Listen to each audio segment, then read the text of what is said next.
Alrighty, I will call the work session to order. We'll get started with a roll call. McKee here, Lanterman Here. Friedrich, Present. Bernkamp, Here. Nichols. Here, but tardy. My apologies.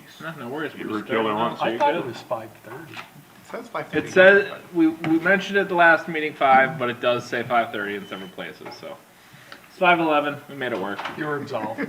Good solve. Appreciate it. gotta make a Okay, and motion then to scheduled deny that items. date. We'll just jump right in. So 2026 core strategies, objectives, goals, and measurables. Okay. So, Mayor and council members, this is kind of very unlike the last two sessions that we've done. And the primary reason is because we set, as we identified last year, the intention of audacious goals. And we have not been able to fully achieve last year's audacious goals, but our audacious goals are in process and really consuming most of our capacity as we go into 2026. And so I think the key thing here is we review, and I put in this work session packet the last 3 years of goals for everyone to review. Is there anything that we want to circle back on that are kind of minor things to make sure that we do cleanup on, reaffirm our focus and potentially get some clarity of direction on some of those goals from council? We can give some updates on where we're at with those goals so that it's fully clear. And then try and get that on paper so that we can go forward. But the reality is, from last year's goals, we have enough work that's going to keep us busy. We just want to make sure if there's anything else council would like to add, that we've created some space in order to work that into the work plan and get clarity on priorities. So with that, I can do it a couple different ways. Everyone has it in front of them. I can put it up on the screen, but we can also just talk them through off the documents that you have in front of you. And I would ask, is it helpful to go all the way back to 2023 and 2024? Or do we want to focus our energies on 2025? What sort of format? As I said, I've left it flexible for your direction in terms of what you I find think most valuable. 2025 is fine. We've kind of gone over everything else prior several times. So if we go to the 2025 goals, I would say last year that we set a pretty robust effort. So if you recall, we had 2 significant, almost half-day work sessions working on this. And then staff itself, the department heads, I think we did 4 or 5 work sessions. So we had work sessions prior to the work sessions with council, and then we did work. So I think we flushed that out pretty well and pretty comprehensively. And there still may be some things. So to revisit, the first core strategy, enhancing Corcoran's sense of place and identity, an update on the gateway signage. We do have gateway signage that's part of the Tavera development.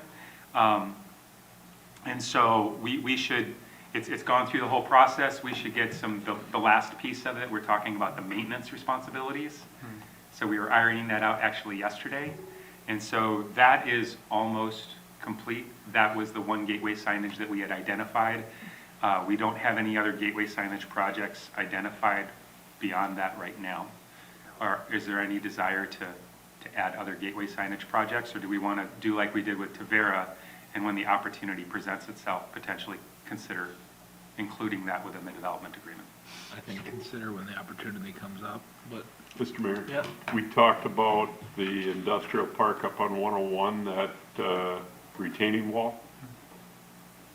I don't think it was as part of the agreement or anything, but It was not included in the development agreement. No, Yeah. because that wasn't a PUD, so that's when We have a couldn't ask straight for it? plat, yeah, we have a harder time requiring. I that. remember we now, did- I was yeah. one that would, it'd be nice if you'd pretty that up a little bit. We did ask them to engineer the wall to allow us to put a sign on it later. Got but it. we weren't able to we didn't have a mechanism to require them to construct the sign. for Yep. us.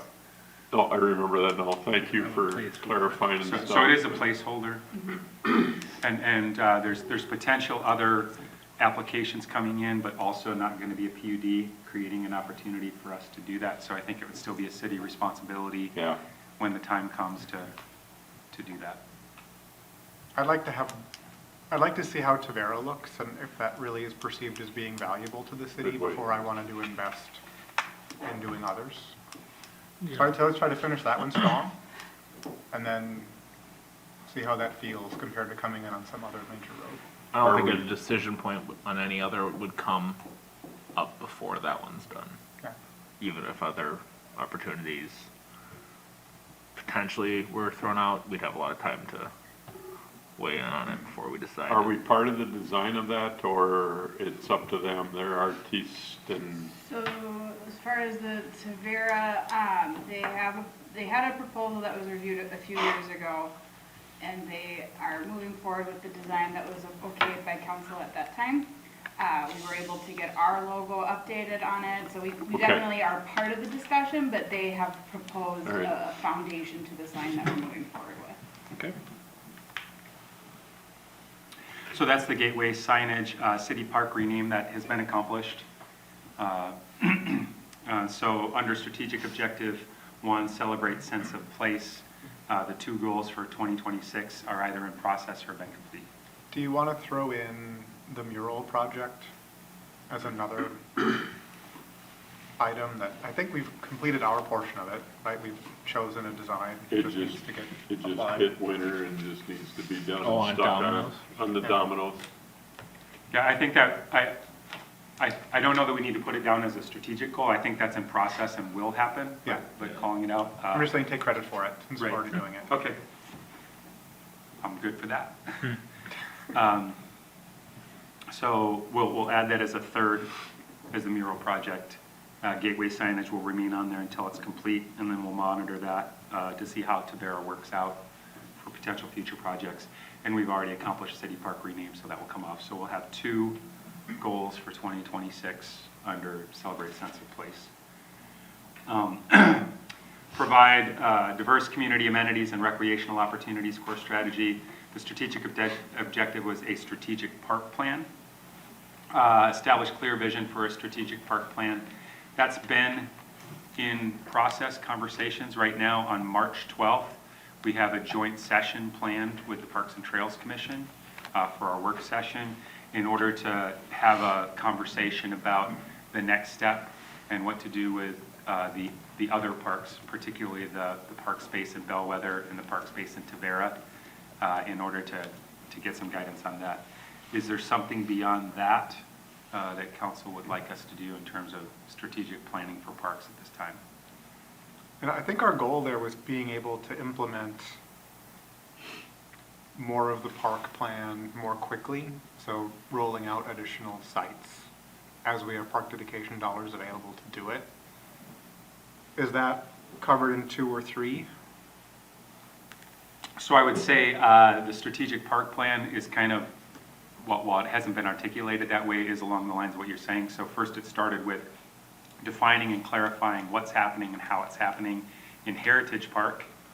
And then the subsequent parks were identified as potential. If you recall, we did a decremented list of what's waiting to include some of the OSPs in terms of an inventory.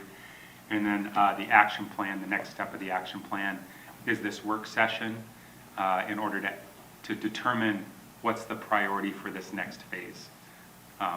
So maybe not as formal, like a playbook, but in terms of how it's folding out, I think it meets the intention that you identified, unless you tell me differently. Okay. All right, I think it'd be great to be able to begin another park using existing dedication dollars already in hand. So rather than waiting to collect additional resource and then doing something bigger, what are the things that we could advance with what's left after City Park Remaster is done? My understanding from guidance and how staff has been considering how to approach that march, it's actually what can we get accomplished this summer? Okay, good. So what can we get clarity on in order to action with available resources, and then phase out to identify what next steps would be. To Jeremy's point and stuff, would we get more clarity and direction as to what Three Rivers is gonna do? So we This year, actually have a yes and no. And then we can, then So, we so can. we have, put we it have next. ongoing conversation with Okay. Three Rivers Park District. So the next conversation that we'll be having is the Weaver Lake Regional Trail and the search area. It's actually next Friday, isn't that right, Natalie? Yeah. So there's ongoing discussions in terms of the plans. They haven't provided any greater clarity. They hit pause Okay. on the regional park discussion, if you recall that. Marge Beard came and talked about how it's kind of between us and Rogers. And I made my case that when she was here that they've already got one. We should be a better candidate for that. And we had brainstormed on some different ideas on what that could look like. And so they have that information, but the regional part isn't moving forward as far as the search is fast. But the Weaver Lake Regional Trail is moving forward faster. Trevera Park will go in. That's what that discussion That's on, what the previous. yeah, March 12th will be. Got it. Because we have two competing parts. That's good. And get some feedback on where to invest. That one in Bellwether, I Yep. assume. Yep. Okay. Yeah, we've got 2 open space parks and 2 neighborhood parks. Yep. Really. And also an update, since we're talking about just strategic, those collaborative partnerships and how we're able to the best degree possible, get the developers to invest and fulfill some of those park development responsibilities. So the bridge, or the boardwalk, depending, I call it a bridge because of the height, they actually got all the, it's not footings, it's pilings. Yeah, so they got the pilings in within the last couple of weeks. It's been touch and go, delayed because of weather. But so that's really good progress. And once those are established, the next pieces of it should happen pretty rapidly. So definitely by the time spring comes, that project should be complete. Great. Yeah, that question can wait till the meeting. Never mind. I got another question, but we can wait. Natalie, anything else you want to say about the strategic park plan? Well, I think maybe you and I should talk about it later, because I think my understanding of the strategic plan was a little differently. And Okay. so I'm a little concerned that we're saying we're already on the action plan, because I don't feel like we have a strategic basis for the action plan quite yet. Okay. But I think no matter what, we need to have the meeting on March 12th. Yeah, through the yep. next step. That's when we'll get an opportunity to collaborate. Okay. Get some comments. Okay. Mr. Mayor? Yeah. Just real quick, we got a new guy, 4th one down there. Was we do. everybody met him? Because I haven't. So thank you, Councilmember Barenkamp. Yeah, so this is our new finance director. So I heard you loud and clear during my annual review, hire a finance director. Nelisha went out there, find us great candidates, and we were able to get the best, the pick of the litter. And so this is Matt Selmeyer. Welcome, Matt. Coming to us from Met Council. It's Matt Selmeyer with a silent G. And so now that we have 2 Matt Gs, we're trying to figure out the best thing to call One with the him. silent G. How about the king of coin? King of coin. Coin works. And yeah. I- King of coin. And I think he should have his own unique Kevin's challenge Corner. coin. We got all kinds of. A big we can dollar? dream up Yeah. on it. Or we could just have him Silver dollar. hand out pennies. Yeah. I mean, this is Corcoran. That's funny. But yeah, so we're really great. Matt's been here since they started on the 12th. And it has been a tremendous relief to have somebody in that seat. And I'm excited for what's coming ahead. Welcome. To answer your quick questions, which I imagine are coming, what's this look like as it relates to our current contracted financial services relationship with Abdo? We're doing what's called a gradual release of responsibilities. Yep. And so we're in the phase right now in which Matt is getting the lay of the land, the landscape, understanding how the sausage is made. And then the next phase, he'll be in there with his hands making the sausage with the Abdo person there. And then the last one is kind of, I have a problem, I don't have this, that sort of thing. And so it's a 3-month process. And And the then 4th we're done. one's kicking Abdo to the curb. We still are partnering with our good friends at Abdo. On select projects, just not as the overall finance.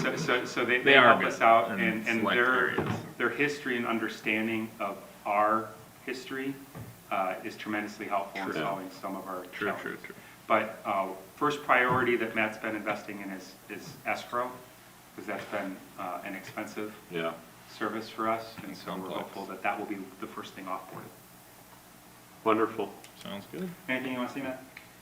Just happy to be here, and I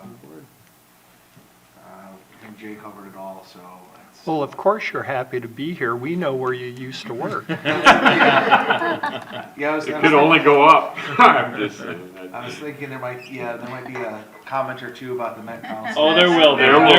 That's okay, that's okay. Not even directed at you, just Not in directed general. at Yeah, he you. was only in finance and that Yeah. council, so that helps. Yeah, no, you'll just hear some in general over the next years. Yeah, no, I'm sure that's not unusual. So, Yeah. How long there, Matt? I wasn't paying attention. I was there for 12 years. Okay, Nice. So I worked in environmental services, various finance roles. Cool. And so I'm excited and you've got an environment here, so yeah, enjoy. thank you. Jump in, man. Thank you. Cool. So if there's nothing else on diverse community amenities and recreational opportunities, I will go to the next core strategy. Hearing none. Think we're good? So maintain excellence in safety and security for our community. We had two strategic objectives. One was fire service planning, and the other one was diversify sustainable revenue streams. In terms of fire service planning, we had a lot of conversations. Our three partners were involved with us in our facilities condition assessment and our space needs analysis. They provided really important feedback that helped us understand what our future fire house needs could be. And then we also grew in our understanding that our three partners are in various places. Two of them their fire chiefs are going to retire soon, so they're on the cusp of significant leadership change. They haven't identified exactly what that is, but both of them have been very vocal that that's the plan. And so they're on the cusp of that change.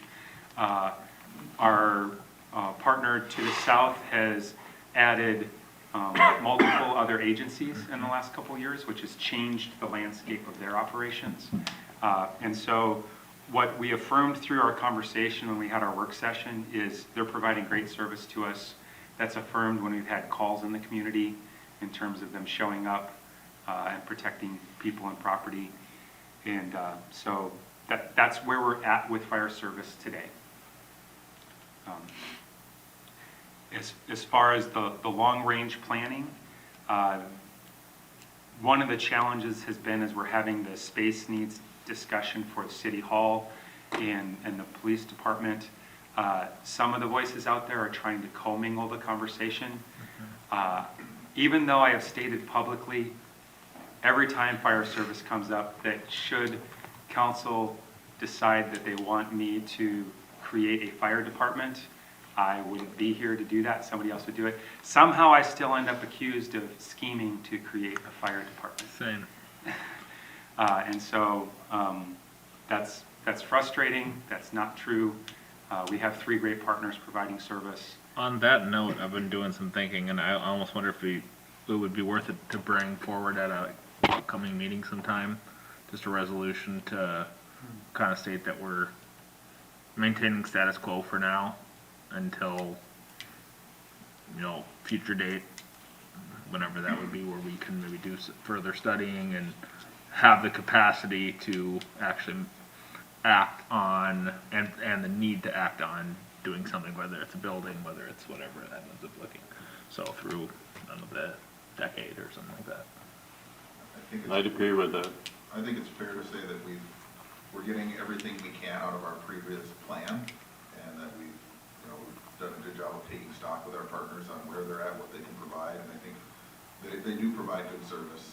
And I don't think that's ever been disputed, so I think we're in a good place operationally.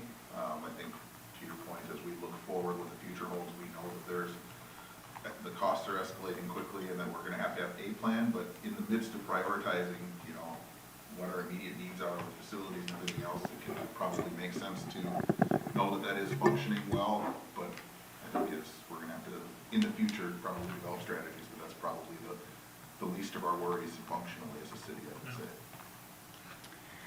So a potential recommendation, from what I hear you saying, Mr. Mayor, is for us to bring forward a resolution to commit to maintaining the status quo outside of some unforeseen circumstances. Yeah. Until such a time that we can conduct another fire services study, however we do that.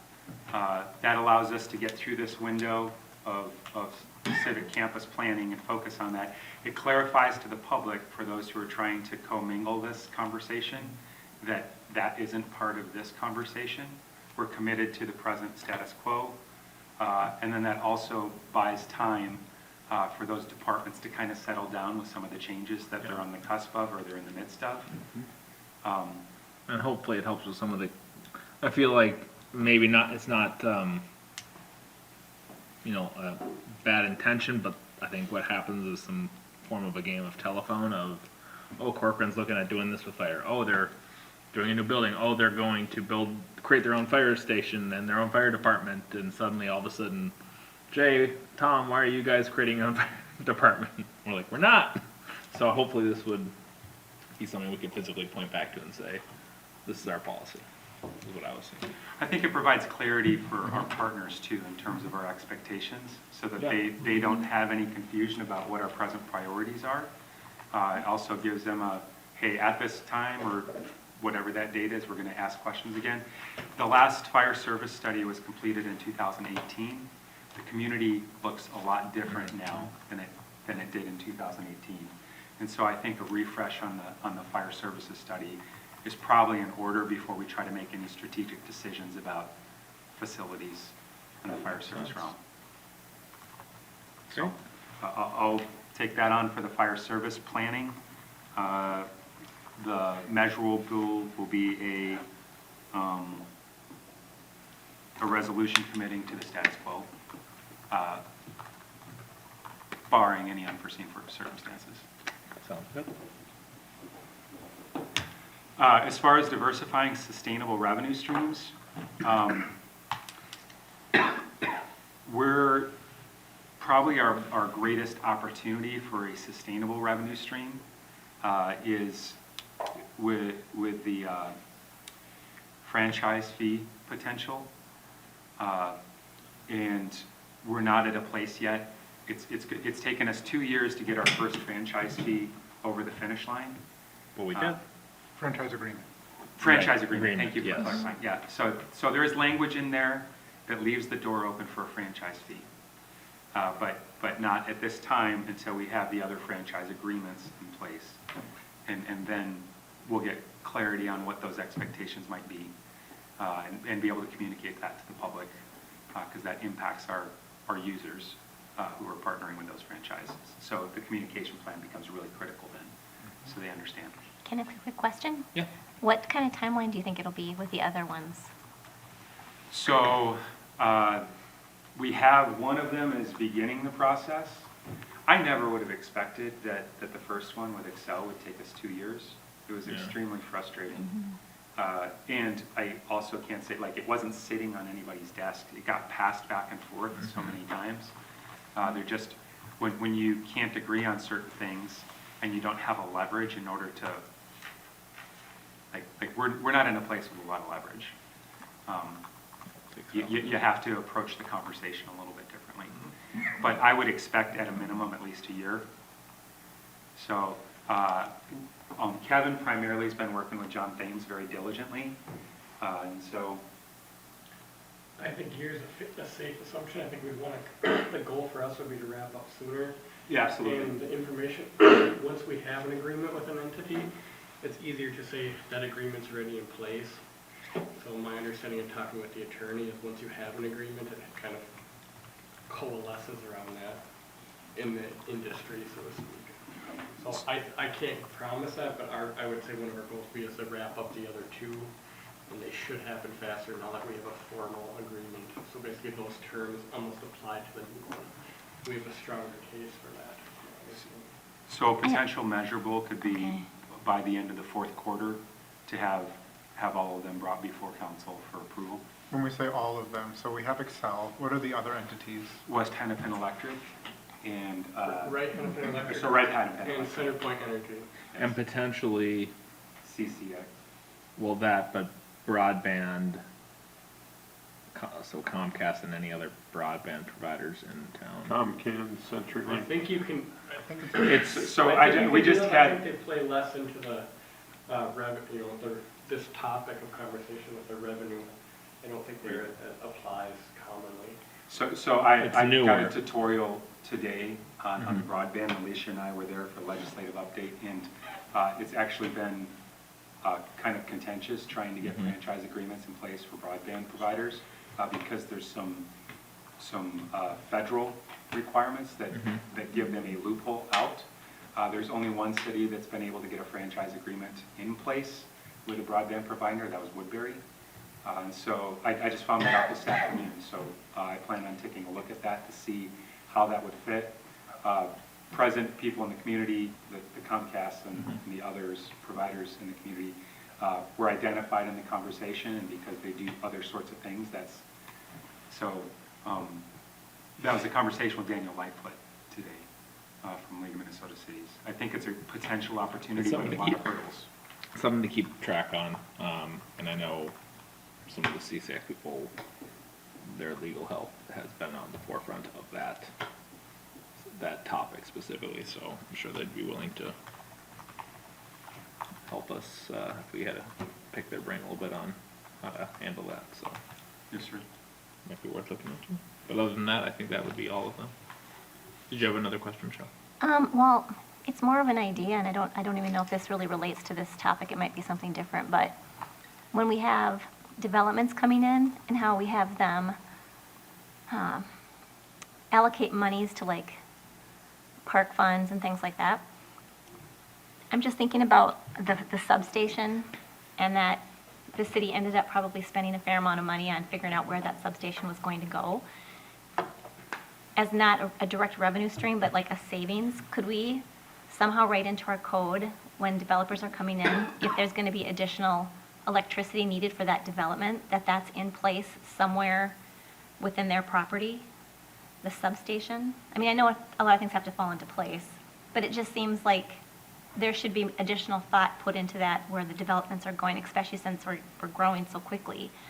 If that happens again, I don't know what that would look like, but it just could be something that, if we're able to have that included as part of, hey, did you review this with the electric company so you don't end up putting a substation here, and then the city ends up being caught up in a case where we're spending time, staff time, trying to figure out if we have to be involved, if we don't have to be involved. So one of the challenges to respond to that, and Kevin can confirm or deny this with me, is those demands. We don't have mechanisms that help provide the feedback that gives us clarity on what those user demands are going to be in a lot of areas, other than through our partners. So like we have SAC rates that come out so that we understand what this is going to come through.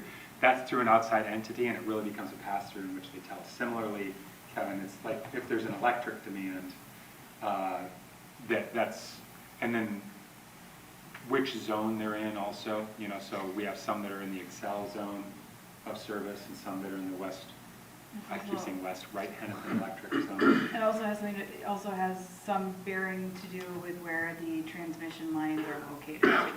So even if we say, we expect you to put land aside for a substation, I don't know exactly how that would work. My concern would be if they're not near a transmission line, right, Hennepin isn't going to put it there. They have to go with where their infrastructure is. So that would be another complicating factor in that. Yeah.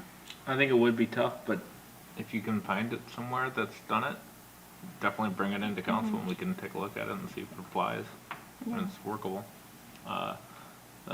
Jeremy, then Dean.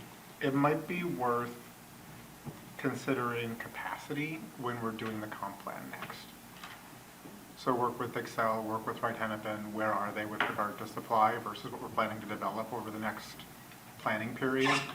I would say the same thing for natural gas, just to make sure that we're not close to a capacity where they're going to have to increase pipe diameter, rip up a bunch of people's yards and that kind of thing, just to understand what that landscape looks like. It happens pretty easily or clearly from my perspective, Natalie, you can speak to this, in terms of sewer demand, as we talk about the MUSA, like just recent conversations that we had, understanding their plans as their owners or operators of the infrastructure for the, Met Council is for the sewer capacity.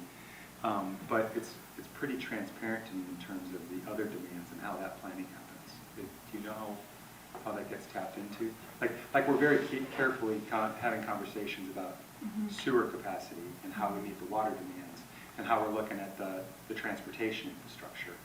But as far as the gas and the electric and even broadband in today's world. Should we cover there for a while, but Just two quick comments. We actually negotiated in a formal meeting schedule with Excel. So our previous franchise agreement didn't ironically force an annual, we actually have written in the agreement that we have to have structured meetings with them. could be like Which I herding think cats. is a step towards addressing the issue of making sure we're talking about capacity and gaps and understanding their investments and what their timelines are. We didn't have a formal schedule, so communication was one of our priorities with them. So we did, that was one of the things that is new to the agreement, that we do have a formal required schedule, so if they're not meeting with us for whatever reason, we can fall back on that in the ordinance, and there's some more teeth added to that I think would be able to be rolled into the other ones.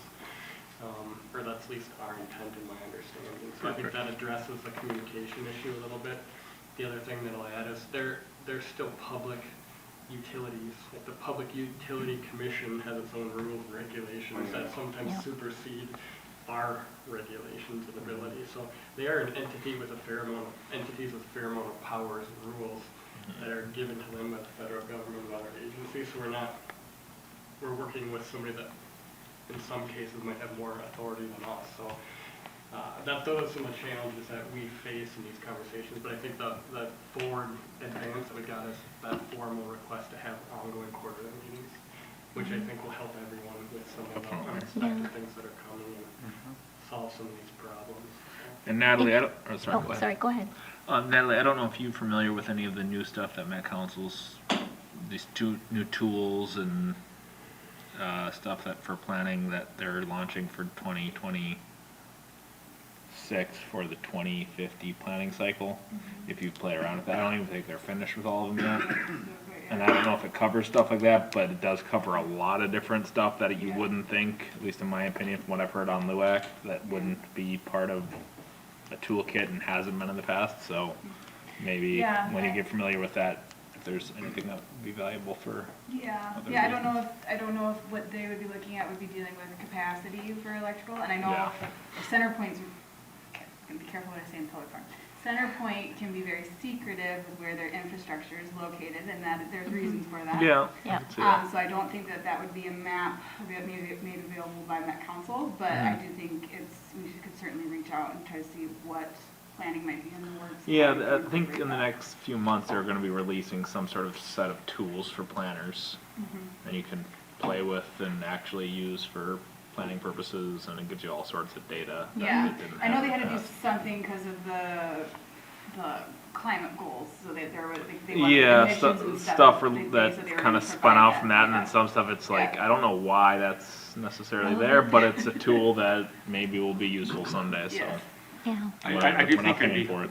I do think it'd be directly. helpful for us to have conversations about what some of our current revenue streams are that you might not be as familiar with, because we don't talk about them a lot.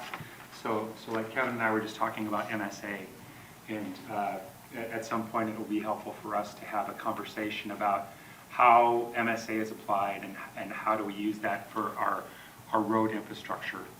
And so there are those sorts and types of funding streams for some of our different areas that would be helpful for us to do kind of a comprehensive conversation.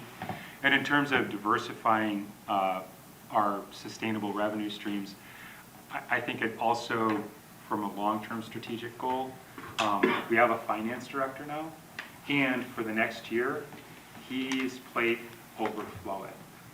You know, so this is a really good project, but it would either be added capacity, because it's not going to be immediate. We have so many immediate needs that he's not going to have the capacity to do that. But as he gains it, he's also going to have tremendous insights to share with us about what he's learned.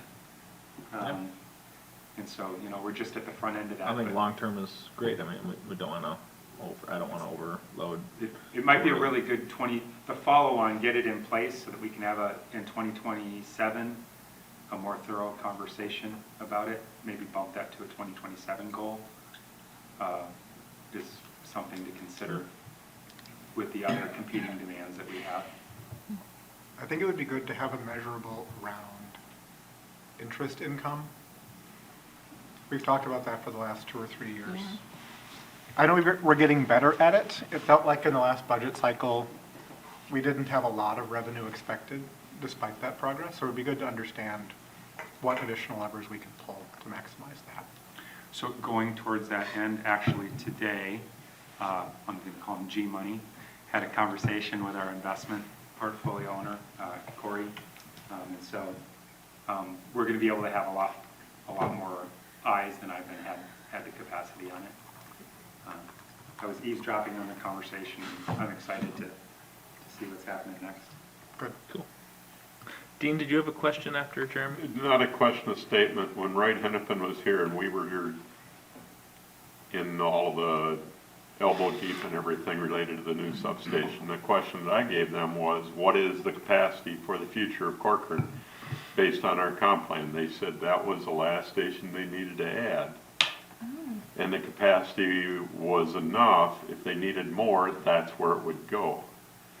Went through the same thing when I was over in Maple Grove about substations and those kind of things with the substation that was put in by Station 5. We did the same thing over there, and that was when Maple Grove was about 45,000 people. Insisted that Excel, Great River, Wright Hennepin come up with a plan and get land purchased for future substations. So And there that's- might be a resource there, but what I remember, the person from Wright Hennepin, the CEO and such, that is our future, should have been here 20 years ago. Nope. And then the one up on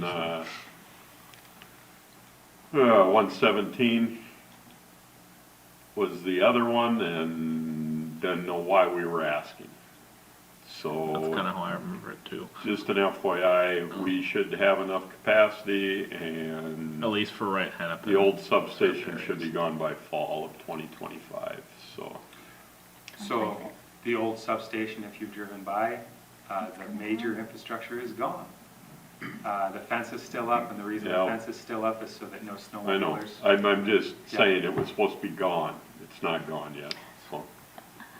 So the small structure there, that little concrete building they still need, that's part of the piece across the street, so that will stay. They're tearing everything else out, and it'll be just a minor parking lot. I'm not sure about the materials, whether it's going to be gravel or bituminous. But all that should be, as soon as things warm up, all the rest of that should be torn out. Cool. And Would they again, consider, go ahead. would they consider wrapping the building in one of our photo contest winners next year? I had not asked them, and If I I don't know the asked, materials no. of that building. You did ask? No, I said if I asked, the answer would probably You be already know the no. answer.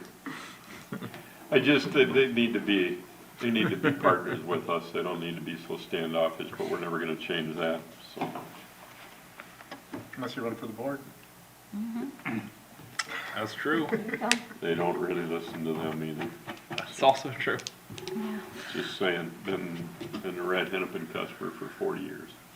All right. So for this core strategy, for the fire service planning objective, the measure will be a resolution coming forward committing to maintaining the status quo. And then for diversifying sustainable revenue streams, the measure will be, at this point, will be complete remaining franchise agreements by the end of the fourth quarter. Like it. Okay? And I would say establish a goal for interest income. And a measurable in terms of interest income. Okay.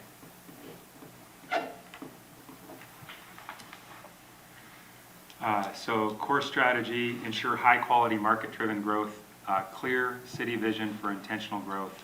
I think you could just cross all that out and say 2050 plan process. Okay. Right? I mean, that's what we're gonna be doing for the 2050 plan. Or at The least objective part of of it. 2050 comp plan. So there's nothing we're gonna do in 2026? Corcoran? No, we'll be starting. So for goals, what we could do is, we do have a kickoff scheduled in the third quarter. That's when we'll start the comp plan. But I would say in terms of intentional growth, the first step of that is actually starting at the February 12th work session with Mary Bujold and the Economic Development leading up Strategic to that. Plan. That's a key component of that. Yep. Yeah, so it would be two different goals, and I think it's starting the 2050 comp, or kickoff for the 2050 comp plan, and then the economic development, complete the economic development strategic plan. And then to your point, yeah, the comp plan's gonna be a few years to accomplish completely. I thought number one from last year was, given the lack of traction on the PUD approach to getting green space as part of developments, to move to the second preferred method we had debated back 4 or 5 years ago, where you basically have to outline these are green space areas, and in these areas you have different requirements for preservation to make it a code requirement versus a PUD benefit. Jeremy, if it's okay with you, what I would like to do there is maybe we could have a discussion point in a month or so on a later agenda. Met Council, we just had a meeting through the LUAC about new policies, how they're handling MUSA expansion, comp plan changes, changes to density, and specifically regarding how open space is or isn't calculated. That's in the process. I think it's kind of being rubber stamped, but it's not official yet. Should be official, I think, early February. So maybe after that, I could bring those materials in and we could kind of go over to see how that might impact us. Right. And then evaluate that. I remember the last time we talked about it, if you required preservation, then it would come out of the calculation. Yeah. But and if it was optional, then it wouldn't. Is that likely to change based on what you're seeing? Trying to remember, it's changed several times since they proposed it. I've been advocating for them to allow for negotiated open space to count for it, or otherwise negotiated preservation areas. And so it kind of, there's been drafts, to your point. It seems like there might be a middle ground where they're trying to allow for some of the more optional stuff to count when it is obtained. So it'll be interesting to see what actually is the final Yeah. adopted language. But it's not quite what I wanted, but it's also not staying the same. So it was moving the needle, I would Okay. say, from what I've seen. In a positive direction, it I sounds like? think so. Maybe. There might be some other things that are not so positive. Yeah, overall I'd say negative, but on that area, maybe trending, Yeah. it went negative and then it's maybe trending back a little more positive. Okay, I'd love to learn more. So yeah, I'll follow up with Jay and we'll get it on an upcoming agenda. Thank you. And then I think goals number 2, the ensure policies and procedures, and then the feasibility study. This economic development strategic plan is really just the outcome of exploring the idea of the feasibility study for the County 30 corridor. It was conversations, and then it eventually landed with that for the whole city rather than just for that corridor. So if it's acceptable, strategic objective, keep it as clear city vision for intentional growth. Have goals being kickoff 2050 comp plan and other goal, economic development strategic plan. And then for measurables, the economic development, the 2050 comp plan would be begin public engagement, because that'll happen in the third quarter. And then for the economic development strategic plan, it would be complete the plan. Yeah. The only thing, I don't know how we'd add it, but just so that we're addressing Counselor Nichols' item, just evaluate the zoning ordinance as needed to reach density goals, something along those lines. I know that kind of comes with the comp plan, but to be fair, adopting the comp plan wouldn't adopt that change. Do we want to do that as a measurable underneath the 2050 comp plan? Yeah. So supporting ordinances or whatnot. So that could be a second goal for the comp plan. Yeah, I would be hesitant to lay it in the realm of, in order to achieve density goal, but more in terms of achieving open space Okay. while not violating density goals. Could we just keep the same goal, identify and adopt strategies to protect natural resources by ordinance? I think Have that be a measurable, but it would be an outcome of the 2050 comp plan goal? Sure. Yeah, I think that works. Okay. All right, so any other comments or adds to the Clear City vision for intentional growth? Nope. Okay, that takes us to our last one, which was our big audacious goal. And here we are. I think it's important to first provide an update. So we have, if you haven't seen your quarterly newsletter, it outlines we have 7 engagement opportunities, one a month between January and June, and then the August night-to-night out at Public Works. That will be the final one in August.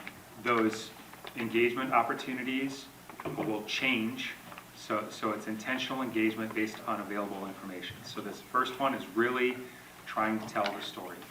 There's a lot of folks that don't know any of the details. Hopefully we'll get here. And so when they arrive, they'll be welcomed, and it says, here's the goals for why you're here. And those goals are outlined in, well, here I'll even say what they are, because I think it's helpful for you. So the goals of this first engagement is first to promote awareness so that people understand current facility conditions and future and current needs. To have constructive dialogue in order to share opinions, understand preferences, and hear concerns. The third one is to share an understanding. We're going to listen and learn together. And then the fourth one is to collaboratively solve problems in an effort to identify and develop the best potential solutions. So that's the goal of an open house. Like, we're coming in, and so we're going to have multiple stations. When you come through here, this is the first site that we'll have. And then as they go through the stations, they'll interact with staff, talk to some of the other contracted staff at BKV and Cross Anderson. And then at the end, they'll have a couple of opportunities to provide some feedback with stickies. We're getting feedback from them in dialogue, I hope, but then also to get some constructive feedback.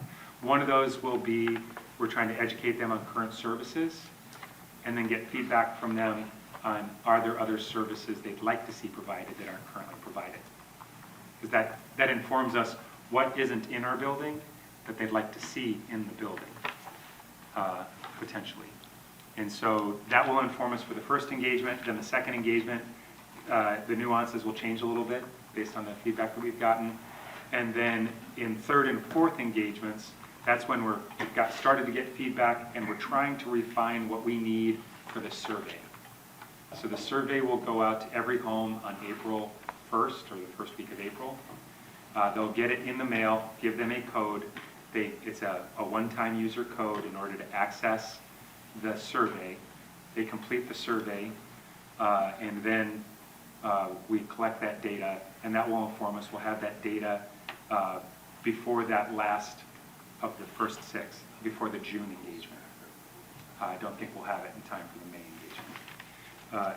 One of the things we've been talking about is also, another community did a video, and I haven't had a chance to look at it, but I saw that I got sent that today. We want to communicate as much information as succinctly as possible. And as you know, there's so much here. Sometimes it's difficult to digest the full scope and the impact of that scope on the community. And so how do we tell the story? The best way is to tell the story succinctly through a video with pictures and information. So we're looking at creating a 90-second video in-house, potentially collaborating with CCX in order to try and help people understand how we got here. I don't know if you've ever looked at it, but it's pretty cool. There's one picture out there. It's going to be included in the slide packet. In the atrium, 1888 to 1902, one of the buildings there was the grocery store and post office. I suspect that was one of the first civic buildings serving the public here in the community. And one of the other things I'm trying to solicit is, what do other people know about our buildings? Can we get pictures? This is a great opportunity for us to gain a better understanding on how some of the people in our community understand our story. That's part of that collaborative dialogue. Love it. Was that the building on 10, like across from where Domino's is now? Kind of. Was it right over there? Was that the building? I'm not sure the exact location that because the area, description or it doesn't. was in that area. So what I need is a sit down with a cup of coffee with Bonnie, and I haven't been able to talk to her about it. I reached out to Denny Stieg, and I wasn't able to connect with him yet. So potentially other patriarchs and matriarchs of the community that could help me understand. But I think it will. Marion would be a good one, Jay. Oh, that's a good suggestion. Marion would be Yeah, solid. I need to go say hi to her anyways. If you didn't know, Butch's funeral was last weekend. Saturday, yep. Yeah. So, 7 engagements, a survey, and the goal really is collaboration. Some of the naysayers in the community are already making suggestions that all conclusions have been drawn, and we've got a beautiful building. I wish he'd send me a picture of it because I haven't seen a picture of the beautiful building that we've designed yet, because we're not even close to there. And so making sure that we're communicating that to the public as transparently and proactively as possible. Yeah. And for people listening, please come to these events and engage. We really, really want your feedback. So that's the first phase, is the public engagement and getting the feedback so that then we can develop, based on that feedback and from council direction, what we want the facility to look like. Another component of that is we're working on trying for diversified revenue streams to try and fund it. Last week, we were working on some potential language to go forward for a bonding bill. And a good opportunity for that. Right now, the bonding language leads more towards a regional public safety training site, because we already serve as a regional public safety training site, if you aren't aware of it. We are partnering with a lot of neighboring agencies who come here as teams and as individuals in order to leverage our range and other spaces. And so what the beauty of that is some of our spaces, we want to activate it as much as possible. And so if we have a user base that's helping activate it, and then that helps build our partnerships and relationships and improves the competency of our local agencies so that our neighbors and our neighborhoods can be safer, that's a huge benefit. Yeah, I would totally agree with that, and I think that I keep pushing for this idea of like a laddered approach. The first step on that ladder might be, since 75% of the floor area was intended for public safety uses, maybe that becomes phase 1, especially if it's easier to get state funding and bonding to support that outside of Corcoran funding it directly, with the intent that later you can add additional services, additional build out of that facility for other purposes. Maybe that's an easier way to get to a desirable end state. Potentially, we're at the front end of the conversation. Yeah, there's benefits and drawbacks to a lot of the different strategies, and we need to flush those out to ensure that we're making the best choices. And in some cases, the conversations are happening without the information. And so that's the key thing, is we need to ensure the public's informed and understand so that they can make informed decisions. And in my opinion, PUPS was a great collaborative effort on 4 separate communities in town. It was never supposed to be kind of an exclusive kind of deal. It was supposed to be more of a regional training deal and a little bit more accessible from individuals, those kind of things, but it's just turned into what it is today, which is still a good thing, but it's not what your vision is. And that vision of being part of our new city hall, our new city hall, police department, whatever we're calling, that we'd call this building and stuff, it's going to be a neat addition. So, very cool. And then we were having conversations earlier about, are there other options for us to pursue another bonding avenue, so that when we talk to our electeds, with the present landscape, while it's a good idea, is that one that's going to make it across the finish line? And then the same thing for potentially community project funding. Correct. So that's the funding component of it. And then the next part of that is getting into the detailed planning. That will happen mid-third quarter in order for us to make some decisions to be able to be postured to execute those decisions in the fourth quarter. Perfect. One thing that came up in recent conversations that I had not heard before, so one of the benefits of being a hockey guy whose kids play with another city administrator's kid is we talk shop at the games. And so one of the things that I learned at a recent game is the benefits of, just a second, I'm looking for the note to myself, of construction sales tax exemption. So we've never pursued that before, but it could potentially save the city millions of dollars. But it's not easy to get to. And so Chanhassen just recently was able to achieve that.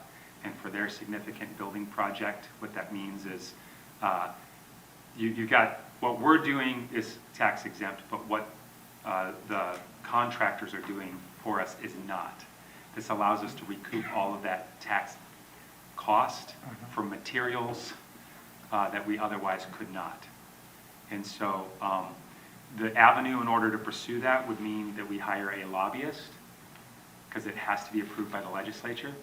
It's not an easy thing to get approved by the legislature, but what the cost is, a lobbyist could cost us between $30,000 and $40,000. That sort of investment to potentially save $1 to $2 million seems like a pretty good investment. If we wanted to consider that for this project, when we went in for the bonding dollars in 2025, for the 2025A, I left a lot of latitude for a building preparation. This would be an expense that could fall into that. And since we've saved good money, probably the space needs study was less than a third of the cost of what I thought it would be. So we've got a lot of wiggle room in that funding to potentially pursue a lobbyist. That lobbyist could also help us with bonding. Yeah. And I will say, speaking to a number of other cities in the area, a lot of cities are going that lobbyist route this year. A lot of cities that you would not expect, some partnering together that are way smaller than us, some on their own. But it does seem like that's a lot of cities are going that route. Do you want one lobbyist, or do you want more than one lobbyist to be most effective? So you hire a firm. Okay. Is what, I've only been involved with hiring a lobbyist once, and it was a high payoff. If you hire a person, you're limited to where that person can be. Right. When you hire a firm, they're pursuing a lot of different things. They can be in multiple places at once, because sometimes implications of your potential project end up in multiple spaces at one time. And so we have some ideas. Matt's worked with lobbyists before too, and so we have some ideas of potential lobbyists.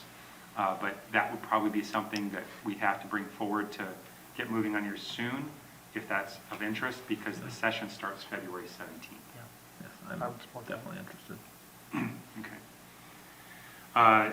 The other part of that, for the overarching project, where'd it go? Sorry, is, landing it. So we've got to get the feedback, communicate, get the feedback, develop the plan, figure out how to finance, and then we've got to move forward with the plan. We're not going to finish it in 2026. No. We're going to get to the point that we've got all of those pieces in place to launch it, and then the project will take place in 2027, whatever that project is. So it's the key planning year. Makes sense. Any feedback or particular measurables? I can throw measurables on there based upon what we've already got for a plan. Some of those are internal measurables, some of those are contracted measurables. Yeah, I'd say fill out whatever. There's plenty you could put in there that we've discussed. I'd say fill it out to what you think is adequate. Unless there's something in Unless there's particular that you want me to specific. make sure, particular language that you want me to include. I don't have anything specific. Okay. I think it would be good to have a plan B in case we, Other than the bonding, or the lobbyist thing. I mean, if we're faced at the end of the year with either we increase the levy by $3 million to cover bonding to do this ourselves, or we do nothing, there's a reasonable chance we'll choose to do nothing, it would be good to have a lever we would pull in that event. So would we get commercial space someplace as an emergency buffer for 3 to 5 years? What other things should we have spinning up during 2026 so that we are totally frozen and unable to do anything until revenue grows a lot faster or whatever else might happen? We get bonding approved. How do we keep our destiny in our own hands? Outside of building on your own property, I don't know how you accomplish that. Well, we are building on our own. Right, that's what I mean. Yeah. Outside of doing that, I don't know how else. Because you can look at potential sites that you could rent, although it's not abundant in Corcoran right now. There's a facility on 101. That's full, Building up. actually. Oh, it's already full? I believe so, yeah. Or close to it. Yeah, I think that they're in talks with, another in talks with 2 users and then a 3rd or 4th user as well, to the point where they are looking at potentially phase 2 starting sooner rather than later. Great. So, That second Rather building. being successful. but anyways, so all that to say is, yeah, and they're making very large deals. I think those spaces would be quite expensive. So Yeah, I don't know that that would it'd be a necessarily cheaper saving route. very much, because you're still paying to customize the space. And something to, I don't want to chase it, because I do want to be open to as many, but when you're trying to set up a site, just getting people on site, to do that multiple times over time, the overarching cost of the project can triple or quadruple, if you understand what I mean. So what building in phases, you bring everybody on there and you do the first phase, and then they finish that little first phase and then they leave. You're going to pay all those startup costs in order to do that again for the next phase. Absolutely. And then, so the soft costs being roughly, I think what it is, like 20 to 30% of a project, you pay those soft costs every single time. And so now, in terms of the overarching cost of the overall project over time, right now we're projected to bond for not to exceed $50 million. In order to accomplish the same project that we would have built for less than $50 million in 2027, the overarching project, by the time you finish it in 2035, has cost you $80 million, $70 million.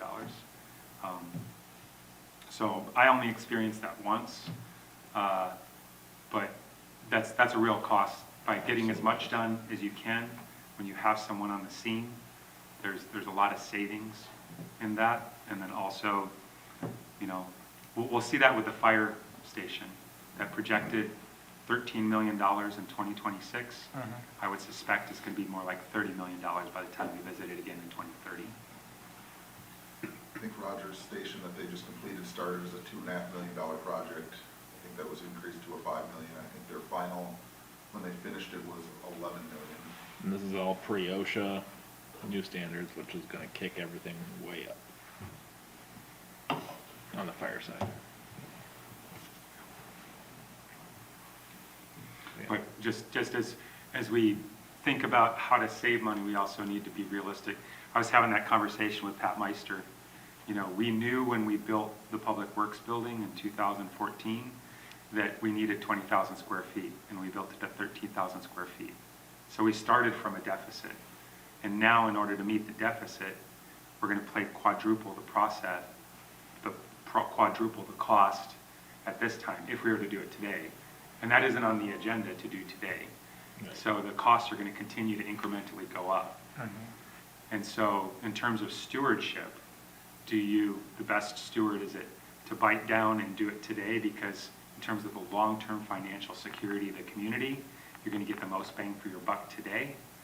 Or do you punt it and then you pay 4 times that over the course of the same period of time? And it costs that taxpayer 4 times the amount. So you've stretched it out over years, but they paid a heck of a lot more. Instead of saying, yeah, I'm going to buy that today. You know, I've experienced this with a car. You know, so you buy a used car that has 250,000 miles on it. You know you're going to do a lot of maintenance on it.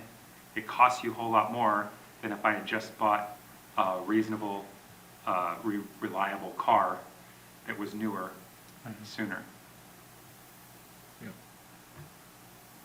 I would add too, just when you build something new, you should really start planning for the maintenance in year one, Yep. which increases everything too. It does. So that's all we have coming off the 2025 plan rolling into 2026. Is there anything that we haven't covered that you would like us to add? Everything else I had is stuff that's kind of already in progress. We've talked about in previous years, and I know it's underway, so I don't have anything new to add. When we did strategic planning last year, one of the things that didn't make it onto the plan but was very much part of the conversation was how do we leverage technology in order to be more efficient and effective in our service delivery? And so I think that it's helpful for us to touch base that even if it doesn't hit on the plan, we've gotten the direction and we're moving in that direction. And so some examples of that, Granicus has been implemented. An example on how we're learning and growing with Granicus is when it defaults to 5:30 when we thought it was 5, that's helpful. Another thing that we learned is when we started, this is the first packet that we used the confidential point in order to try and provide some information that we didn't want made public, and it prints different to the public. We just learned that today. So that's a helpful thing for us. We're going to set up some before the next, is it the next work session, or you want to do it before the next council meeting, some iLegislate training? Take about 10 minutes. So before the next work session on February 12th, those who would like a refresher on iLegislate, Deb's going to do a quick refresher on iLegislate. It became evident to me that now that we are leaning on iLegislate in order to see those confidential pieces, that not everybody's been using iLegislate in order to access that, so it might be good for us to do a quick refresh and make sure everybody does that, if we're going to leverage that as a capability. And part of the reason I was trying to leverage that is I heard also from you all that when possible, you'd like to see the materials in advance rather than walk into a closed session and seeing them for the first time. And so we can leverage the technology to do that, but we need to make sure that you've got access to the materials. So that's Granicus. Municode is in process. That project is kicked off. Laserfish. The Laserfish project, positive on that. We've recently, there was some concerns that maybe not all of the materials that we had been scanned. There was some concerns there. We validated that everything was scanned appropriately. That doesn't mean that it's filed exactly the way that everybody needs it to or prefers it to, and so there's some work that's going on with that in each department, but so that's the Laserfish project. The Questica project, Matt's just beginning that. He's got a meeting in first week of February, I think, for some training. But if you might be next week. Oh wow, it's coming up already. So that is the software that's going to help us when we get all of it. The first phase is how to do personnel costing so that we have a more reliable format for our personnel costing than an Excel spreadsheet. Then it's also going to have some budgeting tools that help us. But in the long term, once we get everything in and when it's humming, it's going to be an interactive opportunity for the public to actually go and check out our budget to the degree that they want to. Very transparent, and it provides dashboards for our department heads in order to understand budget to actual and what's happening so they can make intentional decisions with accurate information. It's real time. And same with Laserfish in terms of public access with that portal. Medina, I've said it before, does a fantastic job of that.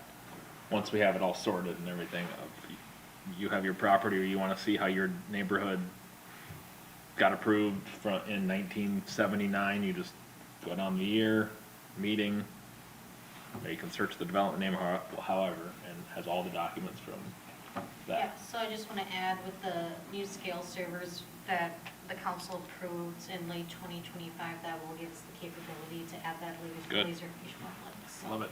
hopefully we'll have that up and running by spring. Sweet. Yeah.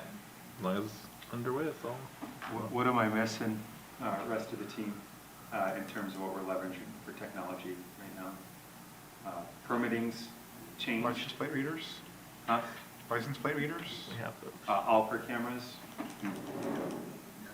Doing those, and we're gonna have a big project coming up, and it's been in the CIP as far as records management system stuff, but, yeah, those are the big things that we're looking at right now. Are we happy with the number and placement that we have? The 4 Alpers? Yeah, they've been tremendously successful. I think there's one known gap, that we're looking at seeing how important is it, but I think it would be, I think ideally we would want to add one more, but I think also we've been highly successful with what we have, we'll say that, so we're doing very good. Evaluate it and bring it to council if you think it's worth it. Just a quick suggestion on the flock and stuff. Is there a way to get those mobile? There is, yep, that would be another thing that would Can we do that and lease it to, if I'm saying it right, neighborhoods that maybe have troubled spot, and it would help us identify some things? I think if we've identified problems, we could certainly deploy it to those areas, and I don't think it'd be something we'd have to lease it to. We can Yeah, place it based on city where the roads, hot yeah. spots are and where our problems are. If we're having, for instance, construction site thefts or things I like do that. know there are some HOAs in the area, some in Corcoran, some in Medina, some in Yeah, Plymouth I'm that are just all saying, looking at it. there's themselves. neighborhoods asking for more coverage, more whatever. Well, that's above and beyond what we're doing, and if we could do something like that with it being legal and stuff, but again, that data is restricted, but I'm thinking outside the box on. Yeah, I think what we can do is I can try and put together the data on what have we seen from actual success from what we have, so you guys can kind of see what's our ROI, what cases are we seeing it used in, and then also what are the options, what would make us incrementally better versus staying the same. It can be considered in the context of what we learned from having them for the 2 years, but. And a big one was last night, wasn't it? That helped, those cameras helped That was, identify. actually, that was, I think, one hole that I talked about may have been brought to light last night. Okay, Oh. So it did not trigger, and we're trying to figure out why, and that's just. because- got it. I'm just saying that was huge to be able to assist that. It was huge, and it was actually, I Event. think, hit on Plymouth, so, Good. and that was how they found them, so I think it's. Good. Cool. Will you close the doors, please? And then with technology that we're leveraging, the SCADA systems that supporting utilities, that's been working really well. I'm not aware of any issues with that. Yeah, we're fully converted off of cellular notification to SCADA, so that's a significant sophistication in our ability to monitor our sewer and water systems. Cool. So as we have this increased demand, that means that we need personnel that understand how to maintain it and how to respond to it. I'm Anything happy to else? report that we had 72 applicants for our open IT technician position. Fantastic. And Alicia's been working on that, had some interviews, and so that's really great progress to potentially get that kind of help that we need.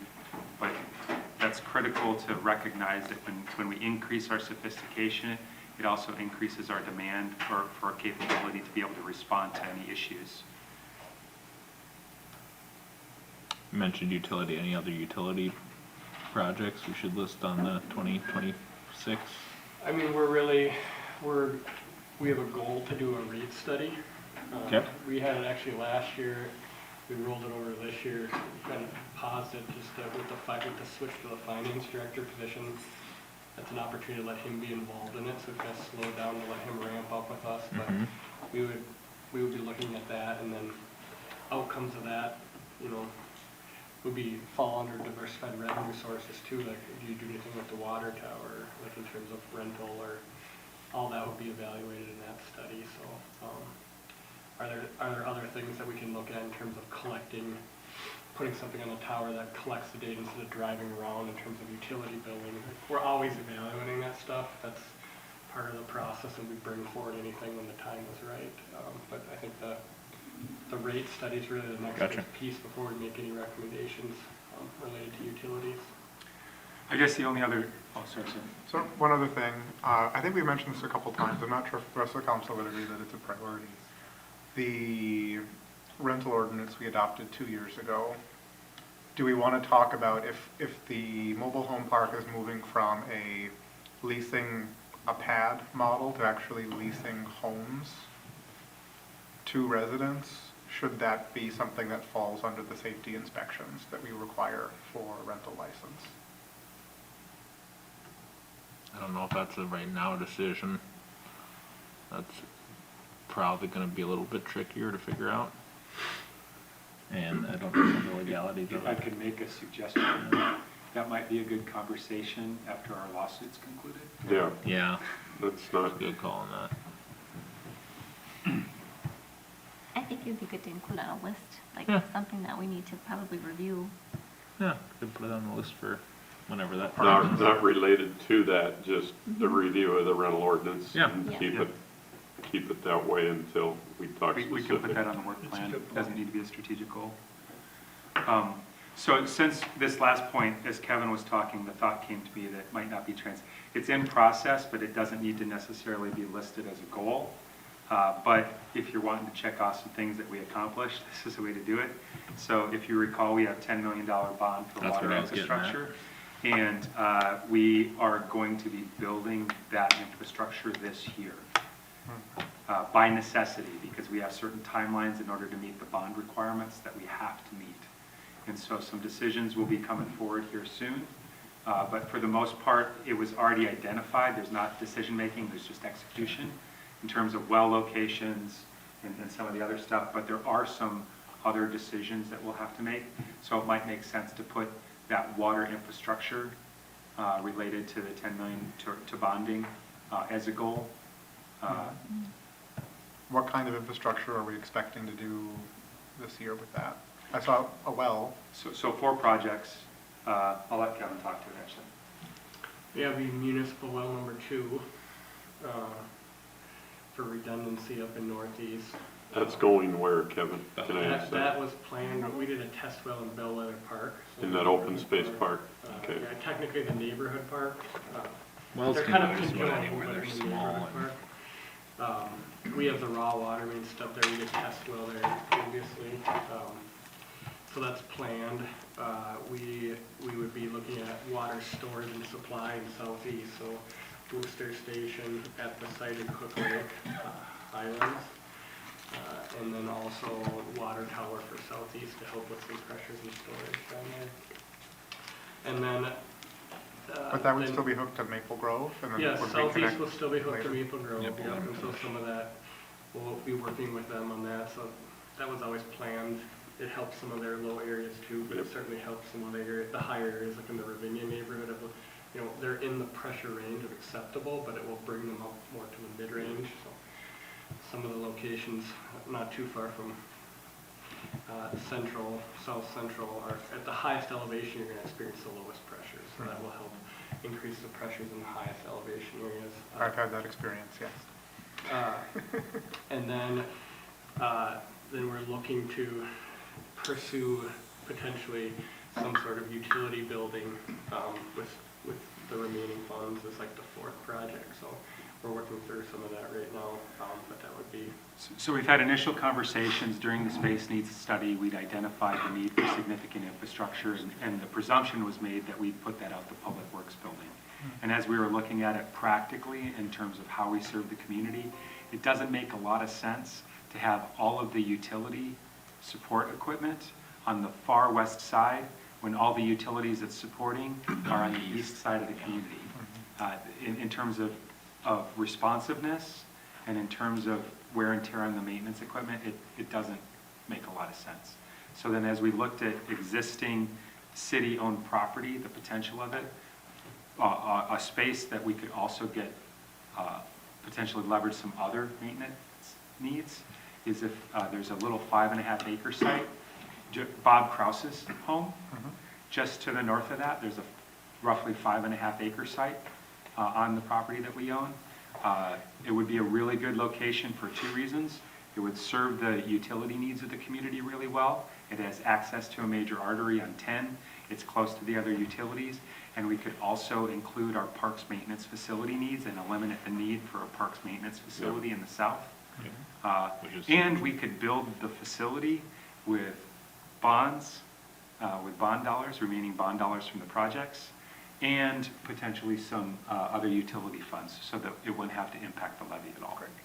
Would it be possible to include, I don't know, 10 to 15, space for 10 to 15 offices for use in the future if you needed more room? So what we looked at was roughly 10,000 square feet with the money that we'd have. $3 million is what we were thinking in terms of rough planning. And at this point, it's going to be tight with the maintenance needs Equipment. that we need. Equipment But we space. have enough space on that site for potential addition. Okay. And it's still early. Yeah, Still early, it's, so it's, a lot more- right, it was conversations about feasibility. We aren't in design, and we have to see how much is available after we've done the key infrastructure improvements that we're already committed to, that Kevin talked about, the water tower.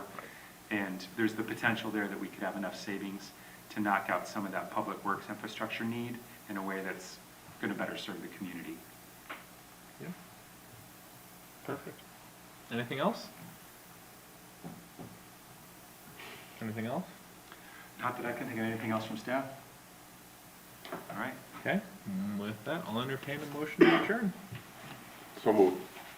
Second. All those in favor say aye. Aye. Adjourn.